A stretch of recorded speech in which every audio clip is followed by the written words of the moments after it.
Selamat malam Sobat Investor, berjumpa lagi dengan saya Yanto Urjantono, redaktur pelaksana idxchannel.com yang akan mengulas berita-berita terpopuler yang tersaji di IDX Channel. Ya Sobat Investor, bagaimana kabar Anda dalam membuka pekan ini? Bagaimana pula kabar portofolio Anda sejauh ini? Apakah sudah duduk nyaman di zona hijau mengikuti tren pengungatan indeks harga saham gabungan atau IHSG? Atau justru masih tertinggal di zona merah seiring kuatnya tekanan pelemahan di sepanjang pekan lalu? Sobat Investor, di tengah menghijaunya IHSG di sepanjang hari ini, harus diakui bahwa beragam sentimen negatif masih belum sepenuhnya pergi dari pasar saham domestik. Mulai dari isu nasib sejumlah emiten di tengah kebijakan terbaru Morgan Stanley Capital International atau MSCI, kemudian nilai tukar rupiah yang masih terus melemah hingga perkembangan geopolitik di Selat Hormuz yang terus menghadirkan kabar terbaru dan sayangnya ini semakin membuat harga komoditas dunia menjadi demikian volatil. Dengan tekanan pasar yang demikian kuat dan beragam, pada dasarnya kalangan analis dan investor sangat mafhum bila nantinya tren penguatan indeks hanya bersifat sesaat sebagai imbas dari aksi beli selektif pelaku pasar, seiring dengan harga sejumlah saham yang sudah terdiskon sedemikian dalam. Karenanya dengan begitu kompleksnya dinamika yang ada di pasar tersebut, maka pelaku pasar kini begitu concern dalam memantau segala analisis dan juga proyeksi yang berkaitan dengan pergerakan IHSG dalam beberapa waktu ke depan. Karena hal tersebut tentu juga bakal sangat berpengaruh bagi pelaku pasar dalam menentukan pilihan strategi investasi yang dijalankan. Ketepatan dan kejelian dalam menentukan strategi investasi tersebut menjadi hal yang sangat krusial lantaran pelaku pasar memang senantiasa harus bertindak cermat dan berhati-hati terutama dalam memilih portofolio yang tepat di tengah kuatnya tekanan yang ada. Karena itu tak heran bila di tengah semarak pemberitaan dari ranah global dan sejumlah isu makroekonomi, beragam kabar terbaru dari emiten mulai dari tren perkembangan bisnisnya, kemudian berbagai rencana ekspansi dan aksi korporasi yang tengah disusun, hingga proyeksi pertumbuhan usaha di 2026 terpantau juga masih diminati dan turut menghiasi deretan berita terpopuler idxchannel.com hari ini. Seluruh berita dan informasi tersebut telah kami rangkum dalam deretan 5 berita terpopuler di website idxchannel.com. Sobat Investor, berikut ini Top 5 IDX Channel. Berita pertama, ENRG siapkan right issue jilid keempat, terbitkan 13,5 miliar saham baru.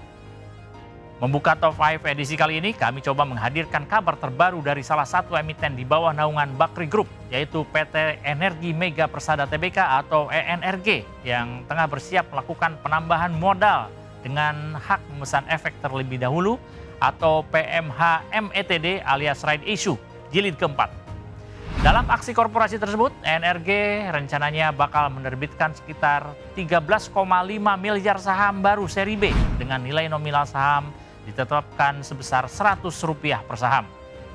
Namun demikian, pihak manajemen perseroan sejauh ini belum menentukan dan mengumumkan kisaran harga pelaksanaan dan juga rasio right issue yang bakal digunakan.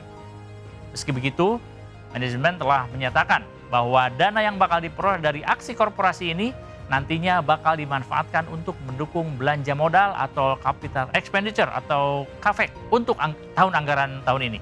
Tak hanya itu, dana hasil penerbitan right issue rencananya juga bakal dipakai untuk kebutuhan modal kerja, baik untuk perseroan maupun untuk kebutuhan entitas anak usaha. Pihak manajemen juga berharap pelaksanaan right issue kali ini dapat menjadi sumber pendanaan bagi perseroan dalam melakukan pengembangan usaha yang dapat meningkatkan skala usaha sekaligus memperluas portofolio bisnis perseroan ke depan. Sementara secara teknis pelaksanaan right issue tersebut nantinya bakal berpotensi menyebabkan dilusi terhadap pemegang saham yang tidak menggunakan haknya dengan estimasi maksimal mencapai 33,88%. Selanjutnya kita beranjak ke berita kedua. Izin ekspor berakhir, AMMN percepat hilirisasi dan target lonjakan produksi. Dari emiten grup Bakri, kita kini beranjak ke emiten dari kelompok usaha Aman Mineral Nusantara, yakni yang masih berkaitan dengan Medco Energi di bawah grupnya Arifin Panigoro.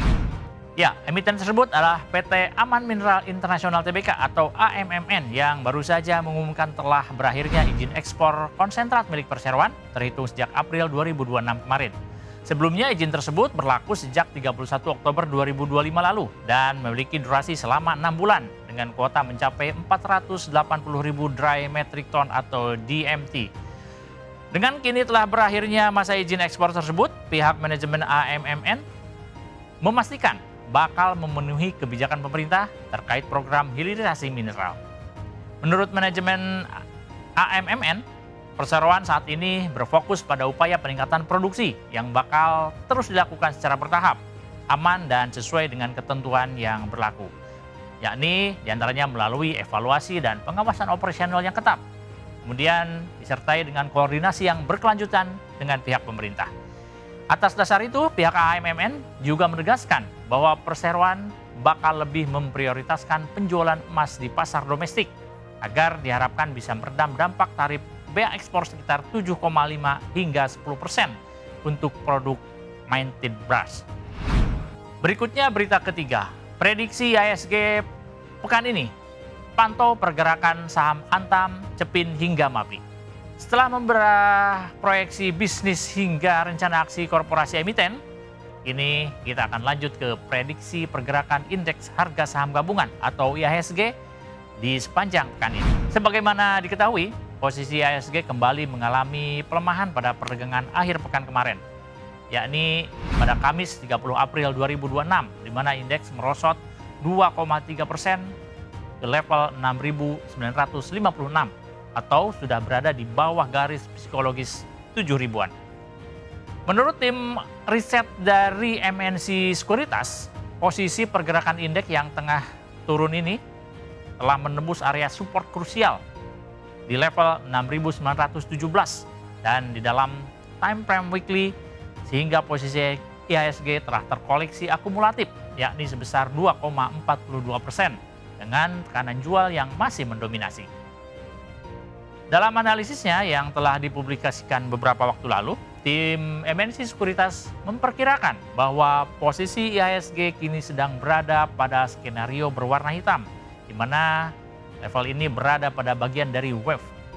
MA itu artinya posisi IHSG masih cukup rawan terkoreksi ke 6.645 hingga 6.838. Sedangkan untuk level support, IHSG berada di area 6.838 sampai 6.745. Sementara di lain pihak, posisi resisten terdekat berada di kisaran 7.022 dengan sejumlah saham masuk di dalam rekomendasi pihak MNC Sekuritas.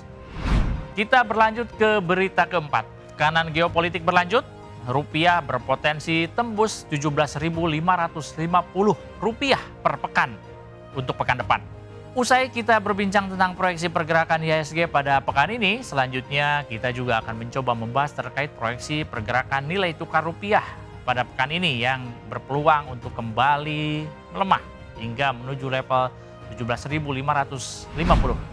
Proyeksi pelemahan tersebut oleh sejumlah analis pasar uang dan nilai tukar didasarkan pada sentimen ketidakpastian geopolitik serta tren penguatan mata uang dolar Amerika Serikat atau AS.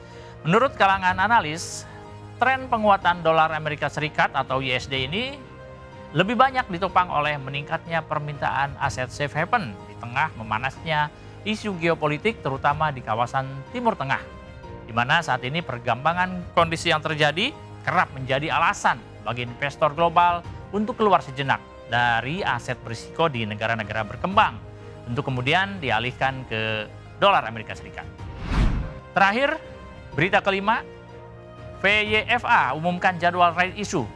Potensi dilusi tembus 45,69%. Dari perbincangan soal proyeksi IHSG dan juga mata uang Garuda, kini kita kembali akan beralih ke aktivitas right issue, di mana PT Piridam Pharma Tbk atau VYFA baru saja resmi merilis jadwal pelaksanaan aksi korporasi tersebut. Dalam pernyataan resminya, emiten farmasi ini telah mengumumkan bahwa right issue di pasar reguler dan negosiasi bakal dilakukan pada 7 Juli 2026 mendatang. Sementara periode perdagangan sekaligus pelaksanaan right issue bakal berlangsung dari tanggal 13 hingga 20 Juli 2026 mendatang. Dalam pelaksanaan right issue ini, pihak perseroan rencananya bakal menerbitkan hingga 5,7 miliar saham baru yang disertai penerbitan 3,8 miliar waran. Dengan jumlah penerbitan sebanyak itu, maka bagi pemegang saham yang tidak berpartisipasi bakal terkena dilusi hingga mencapai 45,69%. Namun demikian, dalam prospektus yang juga telah diterbitkan, pihak manajemen belum mengungkapkan kisaran harga pelaksanaan yang bakal diterapkan, serta juga soal rasio right issue dan waran yang akan diterbitkan. Sementara, untuk rencana penggunaan dana hasil pelaksanaan right issue disebutkan bakal dipakai untuk memperkuat struktur permodalan serta mengakuisisi pabrik Main Pharma di Salisbury, Australia. Demikian Top 5 Edik Channel edisi kali ini, saya Yanto Kusdiantono, pamit undur diri. Harap diingat bahwa segala keputusan pembelian maupun penjualan saham sepenuhnya berada di tangan Anda Sobat Investor. Pantau terus berita ekonomi, bisnis, dan pasar modal hanya di IDX Channel TV, idxchannel.com, dan media sosial IDX Channel. Sampai jumpa.